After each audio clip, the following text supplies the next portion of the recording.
Por este medio saludamos a todas las personas que siempre son fieles a este canal y siempre están atentos a las cápsulas educativas bíblicas que periódicamente siempre estamos colocando en este canal. En el día de hoy el tema es sobre Ciro. Sí, realmente Ciro es el ungido del Señor. Para eso vamos a compartir algunas diapositivas para nosotros poder desarrollar el tema de este día. Para ello nos vamos a ir a leer a Isaías, al segundo Isaías, al Deutero Isaías, del capítulo 45 en adelante. 45:1 dice: así dice Yahvé a su ungido, a Ciro, al cual tomé yo por su mano derecha para sujetar naciones delante de él y desatar lomos de reyes, para abrir delante de él puertas, y las puertas no se cerrarán. Yo iré delante de ti y enderezaré los lugares torcidos, quebrantaré puertas de bronce y cerrojos de hierro haré pedazos, y te daré los tesoros escondidos y los secretos muy guardados, para que sepa que yo soy Yahvé, el Dios de Israel, que te pongo nombre. Por amor de mi siervo Jacob y de Israel mi escogido, te llamé por tu nombre, te puse sobrenombre, aunque no me conociste. Yo soy Yahweh y ninguno más hay. No hay Dios fuera de mí. Yo te ceñiré, aunque tú no me conociste. Dice los primeros 5 versículos del capítulo 45 del Deutero Isaías. Se habla de Ciro como el ungido del Señor. Ahora bien, ¿qué significa la palabra ungido? Es importante en este caso. Primeramente, la palabra Mashiach en hebreo, que en español se conoce como Mesías, quiere decir ungido. Si nos vamos al idioma griego, en el idioma griego, la palabra Christos, que se ha españolizado como Cristo, también Christos significa ungido. Y en español, lógicamente, ungido es ungido. Es decir, que las tres palabras es lo mismo. Mashiach o Mesías, Christos o Cristo, y ungido son Mesías. Sobre el significado de ese término de Mesías, el término era aplicado inicialmente a los reyes de Israel porque eran ungidos con aceite el día de su coronación. Luego se empezó a usar también para los sacerdotes y los profetas. Ejemplo de ungido en la Biblia. 1 de Samuel 10:1 nos dice: tomando entonces Samuel una redoma de aceite, la derramó sobre su cabeza y lo besó y le dijo: ¿no te ha ungido Yahweh por príncipe sobre su pueblo Israel? Hablando aquí del rey Saúl. Y 1 de Samuel 24:6 dice: y dijo a sus hombres: Yahvé me guarde de hacer tal cosa contra mi señor, el ungido de Yahvé, que yo extienda mi mano contra él, porque él es el ungido de Jehová, dice David, refiriéndose también a Saúl. Es decir, aquí tenemos dos ejemplos de Saúl como rey, que es llamado ungido, es decir, llamado Mashiach o Mesías o Cristo. Entonces Samuel 5:3 nos dice, ahora sobre la unción de David: vinieron pues todos los ancianos de Israel al rey en Hebrón, y el rey David hizo pacto con ellos en Hebrón delante de Yahvé, y ungieron a David por ser el rey de Israel. Tenemos dos reyes aquí que son ungidos, Saúl y David. Ahora, en Isaías 45:1, que mencionamos hace un ratito, dice: así dice Jehová a su ungido, a Ciro, al cual tomé yo por su mano derecha para sujetar naciones delante de él y desatar lomos de reyes, para abrir delante de él puertas, y las puertas no se cerrarán. Tenemos otro Mesías aquí, otro ungido, que es el rey Ciro.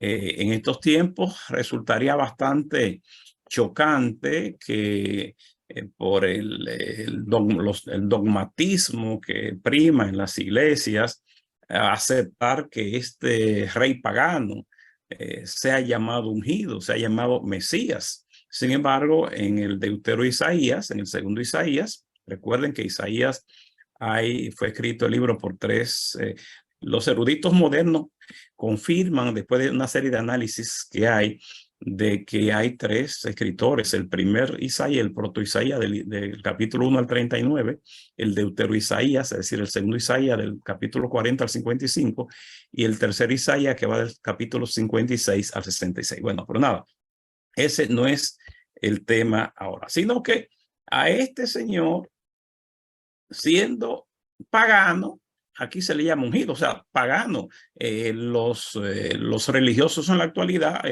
estarían posiblemente criticando esa actitud de este Isaías de llamarle ungido a alguien que era un rey pagano. Vamos a ver después por qué. Seguimos de que de Mesías surgió el movimiento llamado mesianismo, que consistía en la creencia de que en un futuro vendría o vendrá un rey ideal, justo y poderoso, que iba o va a inaugurar una era de prosperidad y felicidad en todo el planeta Tierra. Como dije hace un ratito, este pasaje está en el capítulo 45, es decir, corresponde al segundo Isaías. Este deutero Isaías, ¿quién fue? Este deutero Isaías tuvo una serie de ideas innovadoras. Él reflexionó durante el destierro en Babilonia, luego Imperio Persa, sobre los dioses de otros pueblos como los de Babilonia, los medos y los persas. Y llegó a una conclusión sorprendente de que no existe un Dios para cada pueblo, sino que hay un solo Dios que gobierna a todos los pueblos. Que tenemos un solo Dios con diferentes nombres según el lugar.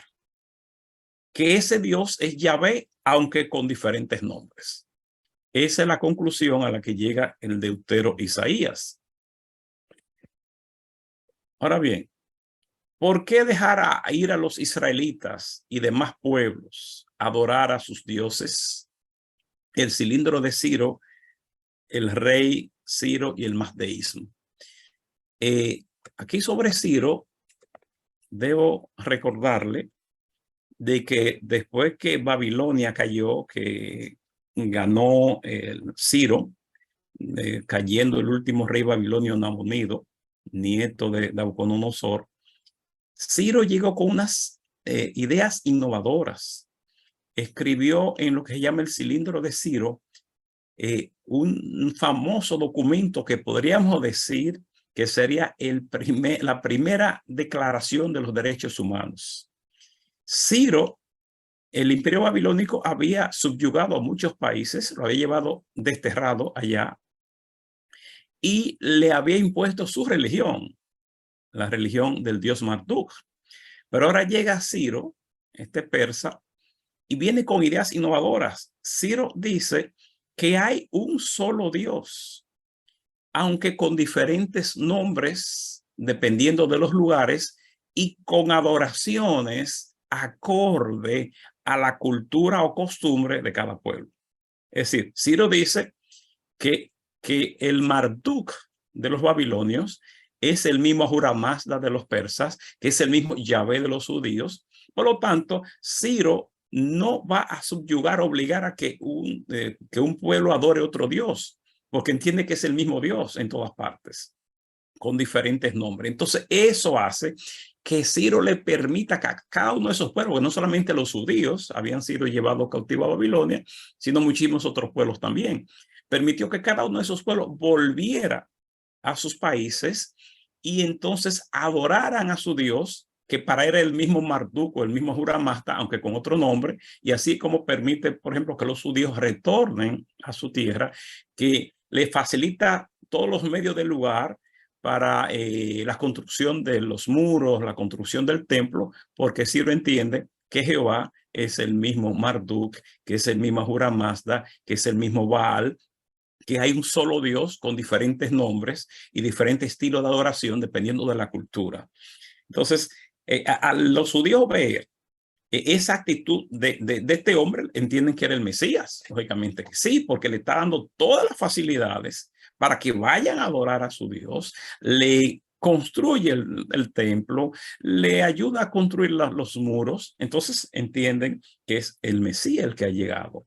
Por lo tanto, este Ciro hizo una revolución extraordinaria en su época. Y finalmente, como conclusión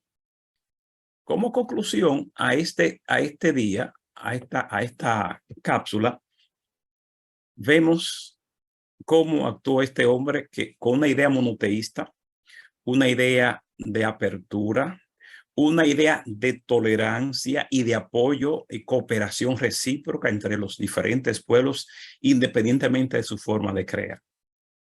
Desgraciadamente, nosotros no optamos por esa ruta. Las tres principales religiones monoteístas con frecuencia tienen enfrentamientos.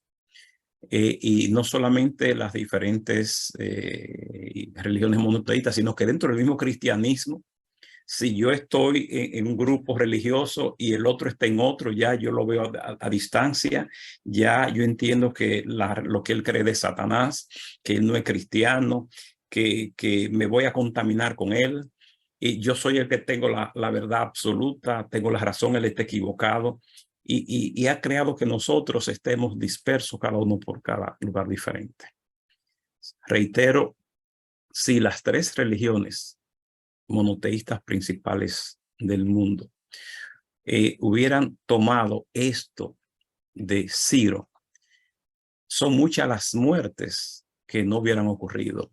No hubieran ocurrido las cruzadas, la Inquisición, el Holocausto, porque entendiéramos que hay un solo Dios, de acuerdo al concepto de Ciro, con diferentes nombres y cada adoración dependiendo de la cultura de cada lugar. Dejamos esto aquí para que ustedes vean cómo el segundo Isaías reflexionó en esa dirección y cataloga a Ciro como el Mesías o como ungido, como el Mashiach, que chocaría, como digo, con los fundamentalistas o con las creencias dogmáticas, con el dogmatismo que tenemos la mayoría en estos tiempos. Así es que Dios me le bendiga, Dios me le guarde y hasta la próxima. Shalom, shalom.